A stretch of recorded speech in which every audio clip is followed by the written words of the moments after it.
because I almost already. Good strategy. But no, I don't know that that's happening. Let's give a warm welcome to Kate penbleeds.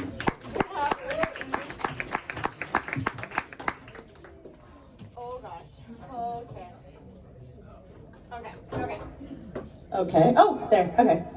All right. So I just wrote this song, "Hey Warthog," "Hey Warthog, What's Eating You?" And it's I don't know if it's hard to follow, but it's basically about, I think it's kind of inspiring, like what sort of tough and a little bit savage animals the banded mongoose as well as warthogs are. And then how they can kind of work out a thing together is really cool and beautiful. So this is about their mutualism, and then just kind of talking about some things like relating to the reproductive practices and things like that about each of the creatures, just to be like, can you even believe they can, you know, or something. Wow, all that was out loud, that's a shame. Okay.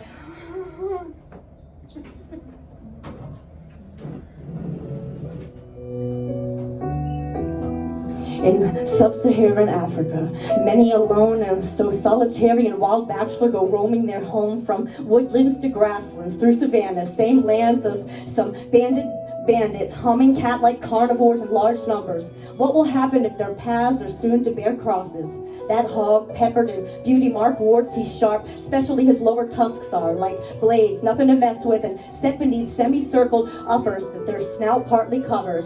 That hog is surely not my lover. And not far away the band plays of banded mongooses, almost 30 in the group, and they strongly believe families should stick together. Plus, neighborly turf wars are often deadly, or over territory as a decoy, a ploy to get pregnant. Hold on, I'll explain it. These maiming mommies instigate battle. These dames at the top, not afraid of fatalities or bloody male counterpart. Buddies as the ruse to get to others' honey. Each crew has a brute brawl at the helm. She starts a brawl. Some girls sneak off, meeting for a mating. Sounds degrading, but how else can she prevent inbred-related genetic deterioration? All girls spring pops, and in fact, it's a group thing. Together breeding in synchrony. After the war is a purring symphony. But 10% of babies are born of an immediate family. See, these elitists need these scuffles to slow the weakening through intergroup migration for more diverse coupling.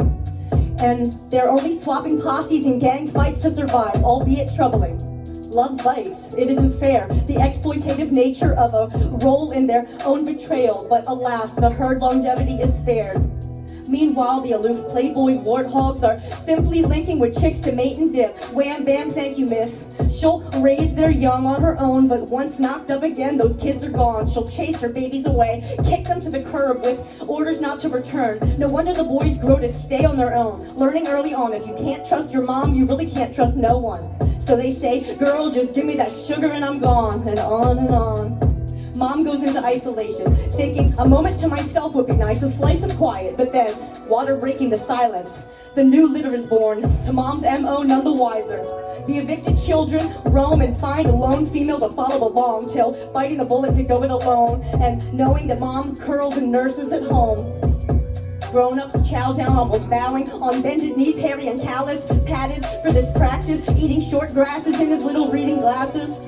His snout snorting about the ground here in this wet season. Oh no, he's not sneezing. That's an earthworm he's eating, minding his beeswax while itching to high heavens. These ticks are relentless heathens. He hears a voice from a short distance.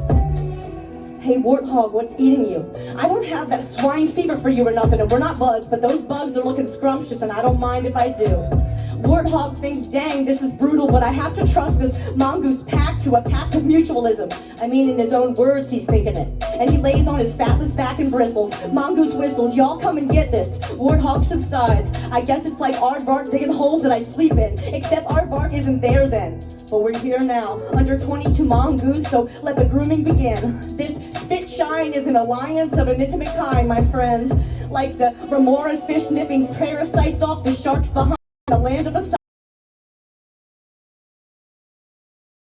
or inhalation, just imagining the ways and critters who can serve themselves and each other in an undivided nation. These mongoose are violent scrappers who are too faithful to their family and not enough to their partners.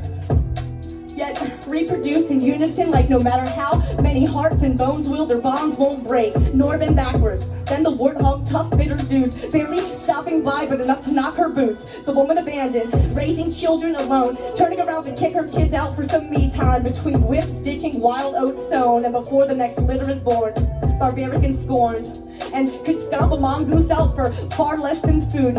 Yet here they go, in immense trust and benefit put to both. The warthog pushes them off as he grunts, enough, and the mongooses flee, all with full bellies. Warthog relaxed and dapper, all the creature onlookers scatter, running home to share how this can be a pattern. Some of the most moving parts are our differences. We're not separate units, but separate parts of one. We would never thought that those beasts and those scrappy sneaks could interact in peace, yet oh how far they've come. We must be misjudging so much about each other, and like Giraffe said, you don't know what you don't know, so don't be afraid to ask. Not everyone is safe to serve, and not every group will adhere to decent terms, but our world will really change for good when we see we are one, and the blessings of our connections will flood. The end. Thank you.